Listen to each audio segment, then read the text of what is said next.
Welcome back to the Rally. Listen, we've seen a flurry of coordinator hires over the last week. So one fan actually applied for the Packers defensive coordinator job. And Packers president Mark Murphy, he sent this as a reply here. I'm not going to read all of it. It says, thanks so much for your cover letter and resume regarding our defensive coordinator position. While your fantasy football experience is very impressive, I regret to inform you that we have decided to go in a different direction. I hear the Bears have an opening. You look like a perfect fit for them. I don't know how I would take that. That's shade. How should he take that? The Bears have I think you'd be a perfect fit for them. I mean, if you're the Bears is an organization or a Bears fan, that is shade. If you're this guy, you're like, oh, I am qualified to be an NFL coordinator. Awesome. If you're me, I love it. I think we need a little bit more of that. It's harmless. It's not that big of a deal. It's fun to poke fun at your rivals. You got to respect the confidence, though, to email the president and the Packers and be like, hey, that's getting out, right? An impressive fantasy. I'm a great game manager. I'm a great manager in fantasy football. So, because that's definitely comparable there. But listen, let's take a serious dive here into the coordinator hires across the NFL here. So, JP, I'm going to send you over to the old confidence meter. Right on. And what are your thoughts? Okay, so we've got 4 coordinators up here, plenty to dig into. So let's start here with Luke Getsy. He was a former coordinator, offensive coordinator for the Chicago Bears. Now he's out there with Vegas. And this one's a hard one for me because you can make an argument that it was as much him as it was Justin Fields as an issue for the Bears offense. I would also say that when you have a quarterback with the skill set of Justin Fields, you really got to lean into it. He certainly didn't. And quite frankly, his claim to fame is he coached Aaron Rodgers. And guess what? That guy can coach himself. So for me, I'm feeling like this is a pretty low confidence hire. Where are you guys at? I think I'm going to completely agree with you there. Maybe medium, just because I want to give him the benefit of the doubt. It's more uncertain for me because, hey, you coached Aaron Rodgers. I don't know if you're good or bad. Right. I just know you coached Aaron Rodgers. Right. Okay, you didn't get it done with Justin Fields. Well, this is a proven opportunity for him because now you know where to run, know where to hide. This has his fingerprints all over. Well, they got to get the quarterback right out there in Vegas, too. Yeah, no, I was going to say give him a pass here, a little more confidence because of the name there and Aaron Rodgers, and he worked with him. Okay, so let's move on to Greg Roman. Now it's rumored that he's going to be the offensive coordinator for the Los Angeles Chargers out there with Jim Harbaugh. That has not been confirmed quite yet, but we do know they have history together.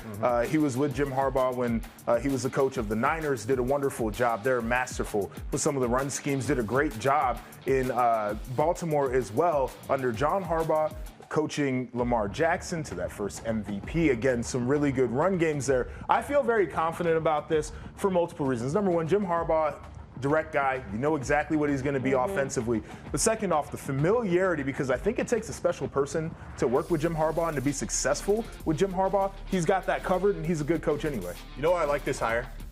They have an identity now. Jim Harbaugh has an identity. You bring in Greg Roman. He has an identity. They're going to emphasize, I get it. You have a young quarterback you're excited about. Man, what helps a young quarterback is a nice run game and an identity. And what's the word you think of when the Ravens step on the field?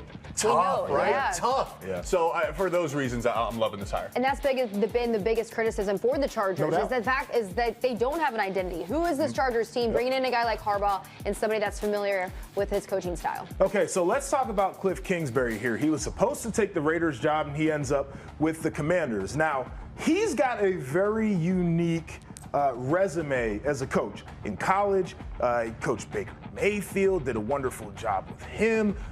Coached a guy in Patrick Mahomes, did a wonderful job. Did the same thing Johnny Manziel early on. So it feels like he is a guy who's a quarterback whisperer, okay? But then you start to dig into it. When he was a head coach with the Cardinals, that tenure did not go well. One of the things he struggled with was offensive play calling, which is crazy as a guy who's a quarterback whisperer. But then everybody's talking about, well, he was on the USC staff. He had Caleb over there. Could this be the connection? It's the only reason why I'm going to say that this is medium is maybe you get yourself a generational quarterback in there, and he's only been good as a coach with generational type quarterbacks.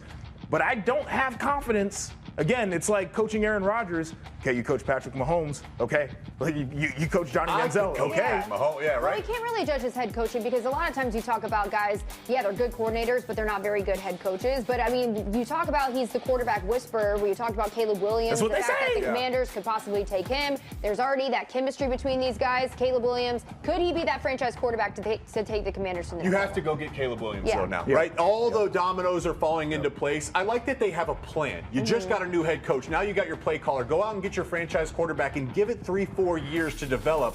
At that point, it's going to be on the coaching staff. Okay, and then finally, we've got Steve Belichick here. It's obviously mullet. Bill Belichick's son. He's going to be the coordinator at the University of Washington. Interesting career here. He had only coached under his father with the New England Patriots. Now he gets an opportunity outside of New England with somebody else who coached with Bill Belichick in Jed Fish. He called the plays defensively for the Patriots for the last few years, even though he wasn't the DC in title. And they actually had some good defenses. It really wasn't the problem there. The biggest question, what translates to college, right? Now I'm going to go medium high here because I actually do think that he's very talented. And if he's got any questions, he can just call his dad on the phone.